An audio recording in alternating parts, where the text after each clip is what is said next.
One of the stories John Grinder tells is about Steve Gilligan. And Gilligan was and is the person who is the Ericksonian expert in the world now. Bandler and Grinder modelled him. Gilligan stayed with him.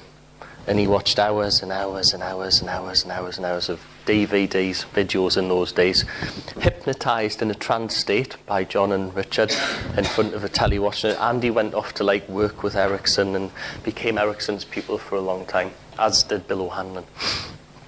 Now, what happened to Gilligan over the course of his experiences?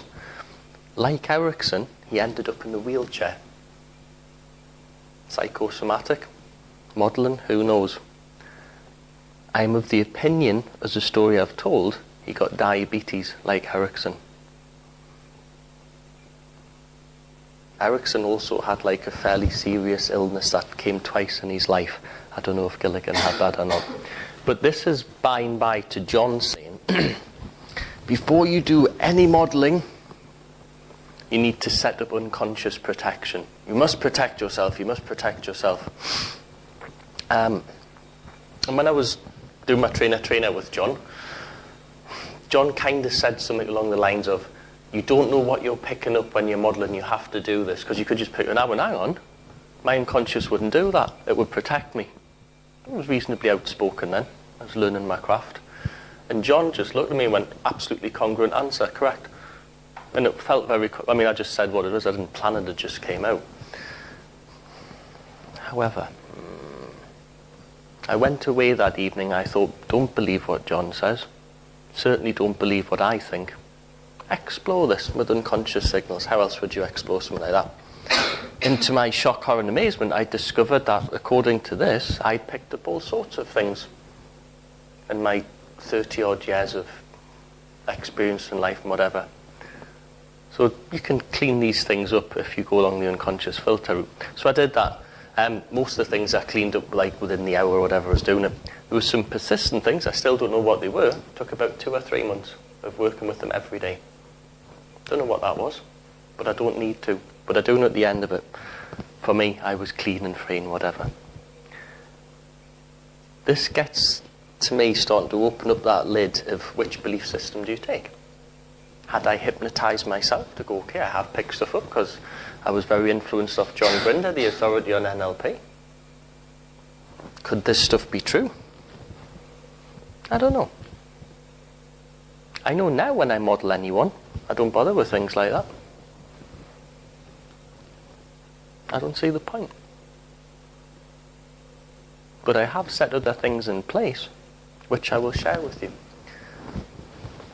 These things about, you see, you're modelling each other now, and you will be modelling each other in a similar way in the next exercise. To me, you've got absolutely no need to start to put mantras and yantras around you to protect yourself, unless you think that's important. These are your beliefs.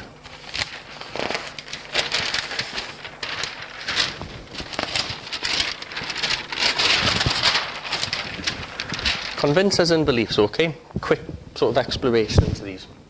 This is a type of meta program. So what you've got is, remember that unscrupulous salesman, me, that's going to say, I've got this thing for you. Don't know what it is yet, but it will change your life. If you buy it, it's £100. Cult. If you buy it, it's £100. It will change your life, you'll feel great. Would you need to, haven't even considered buying it, when you would believe that was true, if it was, would you need to see a specific number of examples? And that is, let's say you buy this thing, and on day 1 you feel good. Don't believe it yet. Day 2, don't believe it yet. Day 3, day 4, day 5, 6, 7, 8, 9, 10, 11, 12, 13. You start using it twice a day, it doubles. After so many times when that's happened for you, do you then go, this is true, I believe it? That's one way that people will convince themselves in terms of beliefs. The other one is, this is a number of examples. This one's purely time. Let's say you have it for 6 months and every day you feel, wow! You're glad to be alive, even more glad than you are now. Do you then go, this is good, I believe it? How many examples, how many times? There's another way that people will believe stuff. It's called authority. Would you believe it because I say it's true? Would you believe it because you read it in a book? a scientific magazine that says, this cannot be explained yet it works. Would you believe it if you saw people on YouTube, not just 1, 2, 3, 4, you get back to how many numbers? Would it be because someone tells you about it that you absolutely trust? Would it be that you have to find out for yourself? Would you need to smell it, feel it, taste it, touch it? How many times? And of course, for any of your own beliefs that you have now, whatever you understand a belief to be, which to me is an interesting exploration itself, what's the evidence that you know it's true, and how do you code a belief as to something that you go, no? This sort of stuff ties directly into what this is about, in some way, which is open for an exploration. Are you talking about anything whatsoever? So either object theory or what have you? Yeah. Yeah. Because you may have various different classes of beliefs and you'll code them differently. It could be, of course it could as well. One of my friends went to do her Reiki master training. She'd done Reiki for some years and she wanted to go in. One of the first things this Reiki master says, what you need to do is you need to have these crystals and that crystals to protect yourself. And that ended that for her. She did the training, she wanted the certificate. Now that to me is installing a belief structure in people. What I'm inviting you to consider, if you ever model people or if you have things to clean up in your own body, whatever that means, health issues, energy issues, anything, it comes back to, do you believe this stuff works or not? And then how do you prove it believes? How do you dial back in and check? Which is pretty much the same process for some therapies, is it not? And I will explain why I'm asking you to do this in a bit. Yesterday, you got a description of someone else's trance. You elicited from them their strategy. I would like you very much to write that up neatly on a piece of paper. Well, type it up and post it into me or send it straight up onto our forum. And so people can look at the various different ways of a strategy and the steps, and again to compare the levels of detail or generalization. So that would be really useful as a group to share that information. The third thing I want you to do, very, very much, over the next month, is to develop further your unconscious responses. The little twitches you can get that mean yes and no. Sensations that mean yes and no.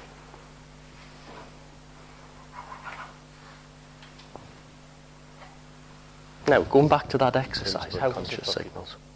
Bring it all together.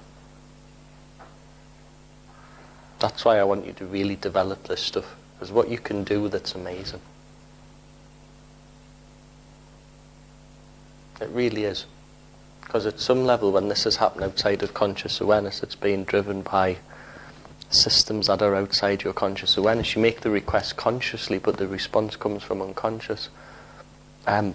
Most of what drives people comes from the limbic system. Mostly. And then you make some story up in your frontal hemisphere to like match what's going on. But the feelings normally come shooting off before anything conscious. Now if you can influence that, which that's a direct example that you can. Direct example that you can influence your autonomic nervous system. What else can you do? And I leave you to ponder that one.